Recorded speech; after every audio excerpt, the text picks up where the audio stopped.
Olá, boa noite para você que acompanha a programação da TV Universitária. O TV Notícias desta segunda-feira começa agora e você confere comigo os destaques.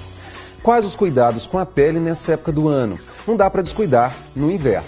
Brincadeiras de crianças próximas a aeroportos podem causar verdadeiras tragédias. E você vai saber por quê no nosso telejornal de hoje, que tem também a festa de comemoração do curso de música da UFO. São 60 anos de história. Pesquisa aponta que até o fim deste ano, o Brasil terá um smartphone por habitante. Tem até um questionário para saber se você é um viciado em todos aqueles aplicativos. Tem muito mais. O TV Notícias de hoje começa agora.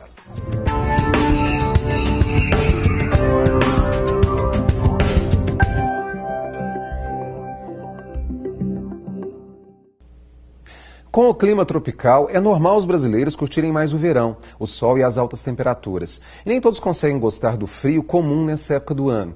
O que é fato também é que, independentemente de estação, o essencial é não descuidar da pele, o maior órgão do corpo humano e o mais exposto também.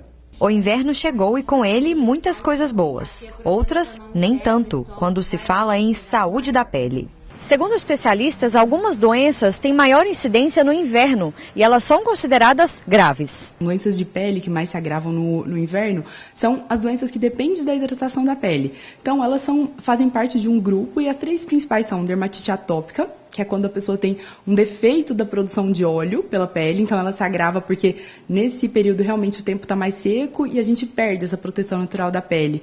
Outras duas doenças que são interligadas, parecidas, é a dermatite seborreica, que a gente popularmente chama de caspa, certo? Que pode dar no couro cabeludo, mas também pode dar lesão de pele. E a psoríase, que a psoríase nessa época do ano aparece pra gente pacientes com lesões muito piores do que durante o inverno, que o tempo é mais úmido. As doenças de pele, elas podem ser chamadas de grave por dois aspectos. O aspecto estético, que pode comprometer muito, pode fazer a pessoa, assim, diminuir a vida social, ficar com depressão, então pode acarretar outras doenças. E a pele é a nossa barreira natural do corpo. Então, quando tem uma doença que pega uma extensão muito grande da pele, a gente perde essa proteção. Por outro lado, as clínicas de estética bombam de clientes nesta época do ano. Limpeza de pele, alguns tipos de depilação, peelings e tratamentos de hidratação são alguns dos procedimentos mais procurados, segundo essa esteticista especialista em micropigmentação.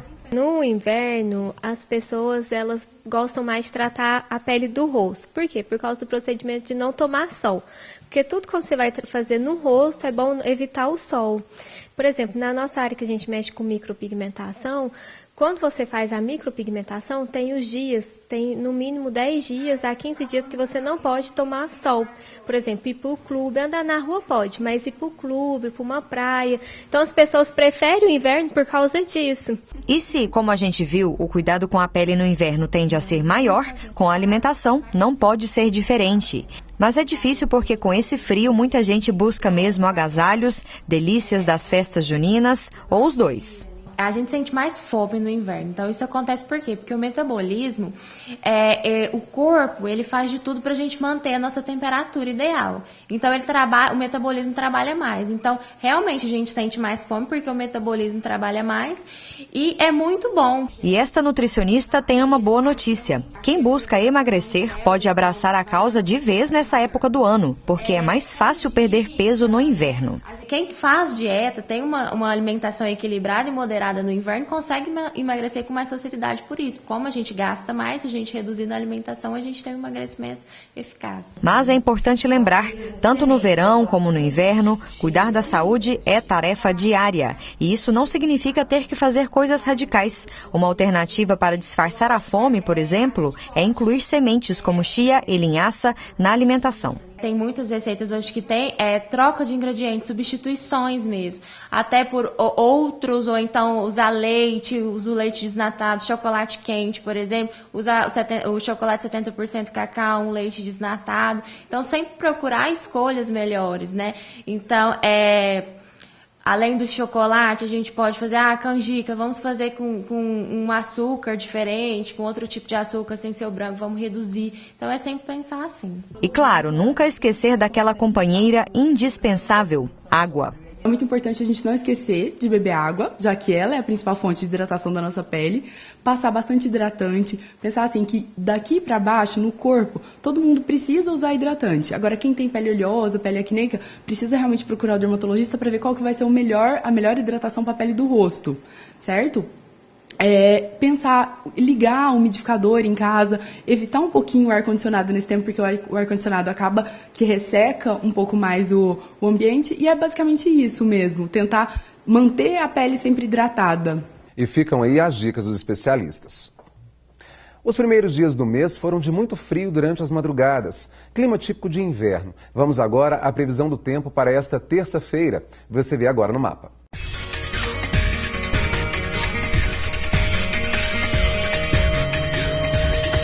Em Uberlândia, sol com muitas nuvens durante o dia e períodos de céu nublado. A mínima prevista é de 12 e a máxima de 24 graus. Temperaturas amenas em Patos de Minas. Sol durante todo o dia sem previsão de chuva. A mínima de 11 graus e máxima de 23. Em Nova Ponte, sol fraco pela manhã e à tarde. A mínima prevista para a terça-feira é de 14 e máxima de 27 graus. Em Estrela do Sul, tempo nublado, mas nada de chuva. Mínima de 13 e máxima de 26 graus. Em Campina Verde, a temperatura varia entre 12 graus e a máxima pode chegar aos 28. Você sabia que o curso de música da UFO foi o primeiro curso em nível superior de Uberlândia, que existe antes mesmo da própria universidade? Pois é, ele foi criado em 1957, completa 60 anos. Muito dessa história, eu encontro também de ex-alunos que ajudaram a construir tudo isso. Com as novas gerações de estudantes, marcaram uma grande festa de comemoração. Casa cheia para assistir o recital dos professores. A apresentação foi uma oportunidade para o público comemorar, junto com a comunidade acadêmica, os 60 anos do curso de música da Universidade Federal de Uberlândia. O coordenador e professor Eduardo conta como surgiu a graduação. O curso foi fundado em 1957 pela dona Cora, fundou o curso de música e o conservatório musical simultaneamente. Então esse concerto, hoje no dia 13, são duas homenagens que a gente vai prestar e eventos que a gente vai realizar essa comemoração dos 60 anos do curso de música. O curso de música da UFO é mais antigo que a própria universidade. O reitor Valder acredita que cultura, artes e música constituem a alma da universidade. Não há dúvida de que é exatamente através da cultura, das artes e especialmente da música, que é a alma da universidade. Aparece de forma mais cristalina, mais límpida para toda a sociedade e para toda a comunidade universitária. Além da apresentação dos professores, o coral da UFO mostrou o talento musical. Nem sequer vacila ao abraçar o céu. No recital comemorativo também teve solenidade. Foi homenageada Cora Pavan Caparelli, fundadora do Conservatório Estadual de Música e precursora do curso de música da universidade. Sandra foi homenageada como a professora mais antiga do curso e representou todos os docentes. Para mim é uma grande honra, porque hoje eu vou representar todos os professores que passaram pelo curso de música. Aqueles que já passaram e os que hoje estão, que atualmente eu sou a professora mais antiga do corpo docente. Miguel é estudante de percussão. Conta que o contato com a música começou ainda na infância. Gostava de tocar bateria. No recital apresentou junto com os colegas e o professor Eduardo a peça Libertango, do compositor argentino Astor Piazzolla. Um arranjo do Astor Piazzolla feito para teclados de percussão. Que é, no caso, marimba, duas marimbas, um vibrafone, um xilofone. Aí então ele pensou toda nessa questão harmônica, em cada teclado vai fazer uma parte da melodia. Micael herdou o talento do pai, que também é músico. Conta que começou a tocar violino ainda na infância. Mais tarde conheceu o tambor e descobriu uma nova forma de expressar a música com liberdade. Participar da comemoração dos 60 anos do curso é uma lembrança que vai levar por toda a vida. Eu sou fruto disso, porque eu sou nascido e criado aqui. Então passei pelo conservatório, passei por Casa da Banda, que teve para alunos, professores, né, que eram alunos do curso. Então é uma coisa que é bem assim, bacana, porque hoje eu estou sendo o professor que está passando para o próximo, para o aluno. Além da apresentação no Teatro Municipal de Uberlândia, a comemoração dos 60 anos do curso de música da UFO continua. A próxima apresentação acontece no dia 13 de julho, no bloco 3M do campus Santa Mônica da UFO, às 7h30 da noite. A apresentação será da Orquestra Popular do Cerrado. E vale mesmo toda essa comemoração, afinal de contas são 60 anos de história. E depois do intervalo nós vamos falar da psicose reativa, quando uma pessoa não consegue lidar com algo traumático. Tem também uma reportagem sobre o perigo das brincadeiras de crianças próximas aos aeroportos. O TV Notícias faz um rápido intervalo e volta já.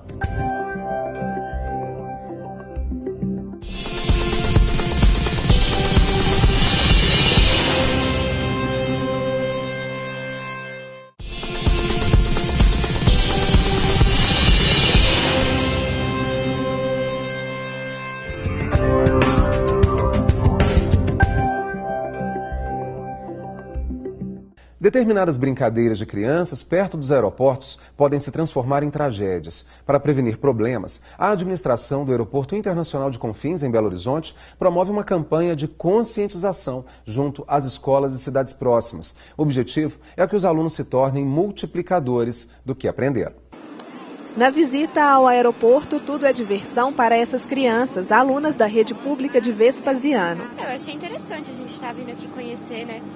É legal, uma boa experiência. Mas o assunto aqui é sério. Certas brincadeiras oferecem riscos às atividades aeroportuárias. Algumas brincadeiras de crianças, se praticadas no entorno dos aeroportos, podem causar acidentes de avião. Soltar pipa, balões e apontar o laser de canetinhas para as aeronaves são os principais riscos. No ano passado, foram 11 ocorrências envolvendo o apontamento de laser aqui em Confins. Em todos os aeroportos de Minas, foram 69 casos. O laser ofusca a visão do piloto e pode causar até uma cegueira temporária. E basta um desses de modelo simples para causar estrago.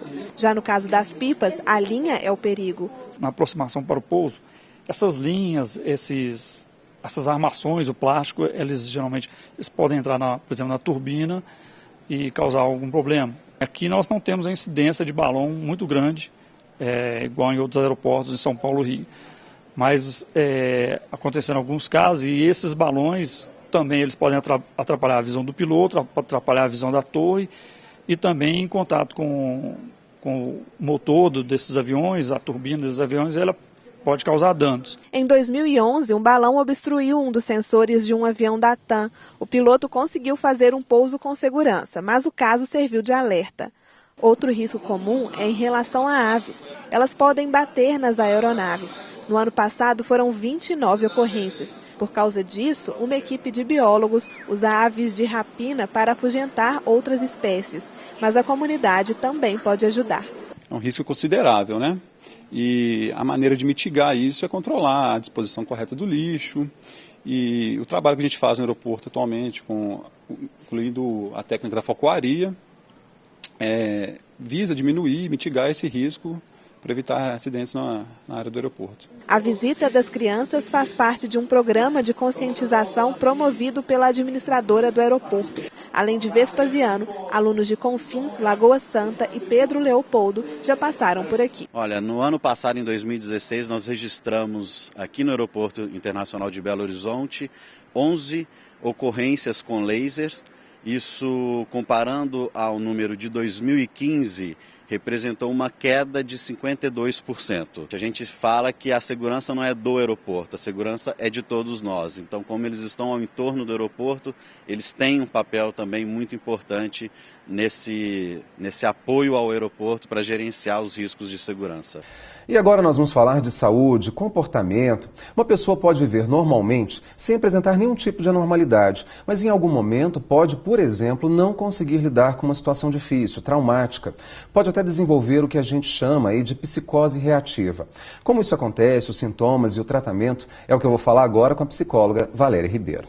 Valéria, muito obrigado pela presença aqui hoje. Quando a gente fala de psicose reativa, a gente sabe que alguns conceitos eles existem na própria literatura médica e tal, mas a gente não sabe relacionar o cotidiano. O que seria essa psicose reativa ou como ela pode se manifestar? Mais uma vez, obrigada pelo convite. Vamos conversar um pouco mais sobre isso. Na verdade, ela é uma resposta sintomática a alguma situação de estresse agudo que o sujeito esteve exposto. A nomenclatura ela vem mudando sempre numa velocidade muito mais alta do que a gente consegue acompanhar, mas via de regra, a gente pode dizer que é uma inabilidade que o sujeito teve num determinado momento de lidar com uma situação de estresse mais agudo. Ou seja, todos nós estamos sujeitos? Sim. De em algum determinado momento da vida, numa determinada experiência, não conseguir dar conta de forma mais saudável e consciente com um determinado conflito. Mas existem alguns fatores que predispõem, né? Então, na nomenclatura dos saberes psi, né? Ou da psicologia, da psicanálise, da psiquiatria, varia muito alguns conceitos de denominações diagnósticas. Mas, no final das contas, tudo acaba dizendo sobre estruturas psíquicas. Então, um sujeito que tem uma estrutura egóica, uma estrutura de personalidade, uma estrutura de organização psíquica um pouco mais frágil, provavelmente ele seja mais suscetível a ter rompantes de reações mais agudas, como o que estão se nomeando como psicose reativa. A gente pode dizer, por exemplo, citando alguns exemplos, a perda da mãe, do pai, de uma pessoa muito querida, ou, sei lá, ficou desempregado depois de 20 anos trabalhando na mesma empresa, o que tem acontecido, infelizmente, em função de todo esse cenário. Isso pode realmente desencadear o que a gente chama dessa psicose reativa, algo momentâneo e até rápido também? Sim, tudo que for encarado pelo sujeito como uma grande marca. Eu tenho cuidado em usar a palavra trauma, porque em algum momento da nossa história isso ficou um tanto banalizado, essa expressão, mas que tenha toda situação, toda experiência que tem uma grande marca profunda no funcionamento psíquico do sujeito é passível de desencadear algum tipo de reação mais extrema, como comportamentos que se assemelham a surtos psicóticos. Ou seja, ver coisas, adotar algo imaginário como um amigo pessoal, alguma coisa assim. Sim. Jovens, crianças e jovens adolescentes, normalmente eles estão um pouco mais suscetíveis por ser justamente uma fase de desenvolvimento um pouco ainda fragilizada por todas as relações que ela precisa para se sustentar e para se organizar de forma saudável. Valéria, olha, muito obrigado mais uma vez pelas informações. Espero contar com você mais vezes aqui. Conte comigo. Muito Obrigada. Obrigado. E daqui a pouco, pesquisa aponta que até o fim deste ano, o Brasil terá um smartphone por habitante. Tem até um questionário para saber se você é um viciado em todos aqueles aplicativos. Tem mais. O TV Notícias volta em instantes. Até já.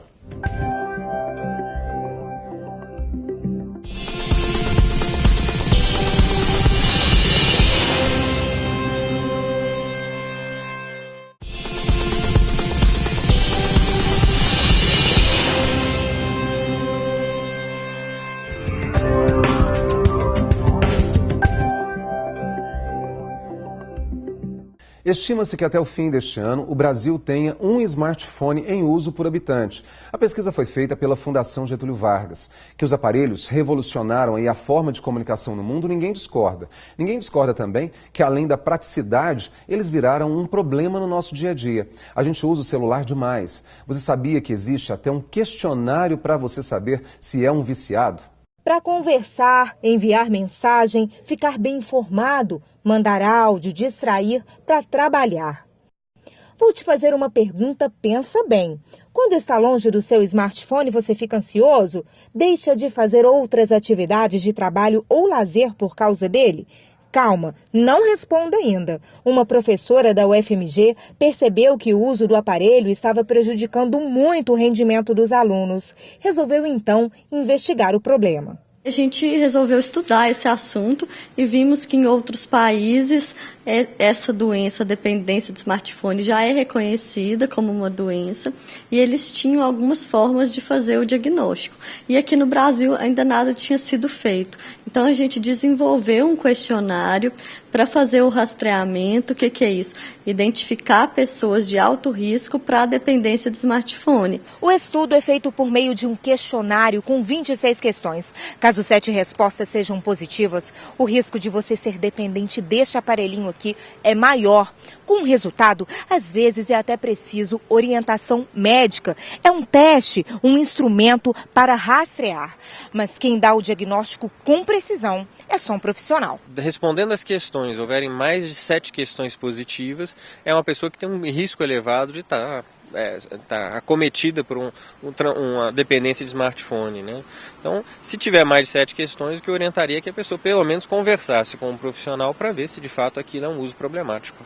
A Natália e a Yasmin estão se preparando para cursar medicina. Sabem que o uso excessivo do celular atrapalha na hora dos estudos. Acabaram criando um jeitinho de deixar o aparelho de lado, pelo menos quando o caderno é prioridade. A gente tenta desligar a internet, né, e botar o celular o mais distante possível, que é o único jeito. Perto não dá certo. E você, o que você faz? Igual ela também, às vezes deixar dentro da mochila, quando possível, mas é muito difícil. Deixar em casa, mas sem sair sem celular hoje em dia é difícil. Durante a pesquisa, o questionário foi aplicado em 415 alunos da UFMG. O resultado indicou 43% de risco de dependência. Todos foram orientados a procurar um ambulatório para avaliação. Os casos mais graves estão sendo tratados. O tratamento da dependência de smartphone, ele utiliza, por enquanto, né, os mesmos princípios do tratamento da dependência química, né? Nós não temos uma medicação para tratar smartphone, mas existem psicoterapias usando uma técnica de terapia comportamental, existe a abordagem das comorbidades, muitos deles têm depressão, muitos deles têm problemas de ansiedade, dificuldades de concentração, e alterando isso, tratando isso, pode ajudá-los também a ficar melhor. E o que não tem jeito é fugir dessas tecnologias todas. Desde que bem usadas, podem ajudar sim muito na formação, pesquisa e até inovação. E é justamente essa palavrinha aí, inovação, que é tema central de um evento que acontece depois de amanhã em Uberlândia. Serão palestras que marcam também o lançamento oficial de um congresso internacional sobre tecnologia, que também será aqui na cidade. Quem dá os detalhes para a gente é o Pedro Mendes, que é analista de negócios internacionais da FIENG. Pedro, muito obrigado pela presença. Obrigado, Flávio. Quando a gente fala de tecnologia, naturalmente a gente fala de inovação, de criatividade, do uso de vários elementos e de características próprias do indivíduo. A gente tem que levar isso em consideração. A ferramenta ela é muito importante, mas o indivíduo também é muito importante, talvez mais até do que a própria ferramenta.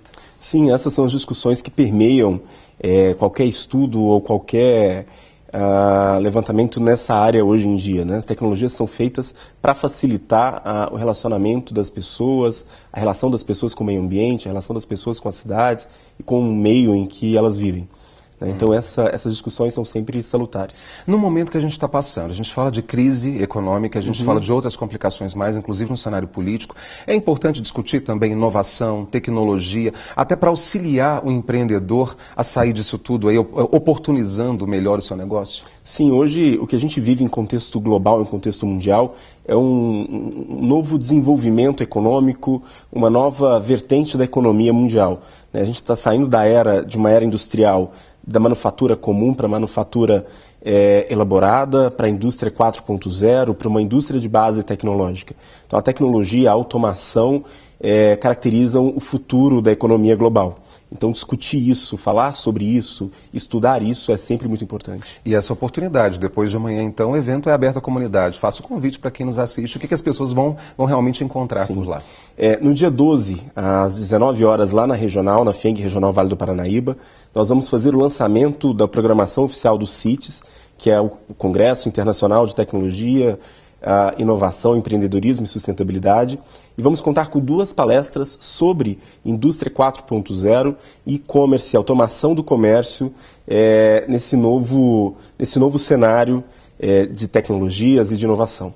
A gente pode dizer que é voltado aos empresários, mas também estudantes de algumas áreas, por exemplo, que pensam realmente levar a atuação para essa área mais tecnológica. Sim, o evento é aberto a toda a comunidade, ele é gratuito.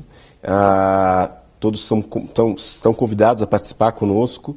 E é importante que esse assunto se torne cada vez mais discutido e permeie a vida de todo mundo, não só dos empresários. Pedro, olha, muito obrigado mais uma vez pelas informações. Muito obrigado. E eu fico por aqui, uma excelente noite para você. A gente volta a se ver amanhã. Fique agora com as notícias do Estado, no Jornal Minas, segunda edição.